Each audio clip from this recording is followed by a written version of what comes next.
কেমন আছেন সবাই? এই যে একটা মজার খাবার রান্না করতেছি, জাউ ভাত বলি আমরা। মানে গতকালের ডাল ভাত আর কোরবানির মাংস রান্না করেছি। এটা একসাথে অল্প পানি দিয়ে টমেটো দিয়ে এটা একটু করতেছি, নরম করতেছি। আর এই যে এখানে বাগার দেবো শুকনা মরিচ আর পেঁয়াজ দিয়ে, সুন্দর বাগার হয়ে গেছে।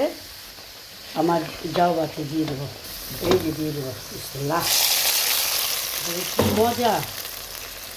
এই যে আর কোরবানির মাংসের মানে যে টেস্ট, এই যে বড় বড় হাড্ডি ছিল, এটা আমাদের ওইখানে অনেক জনপ্রিয় খাবার। আমরা এটা অনেক পছন্দ করি। আগের দিনের বেঁচে যাওয়া তরকারি, আপনি যে কোনো তরকারি দিয়ে খেতে পারেন।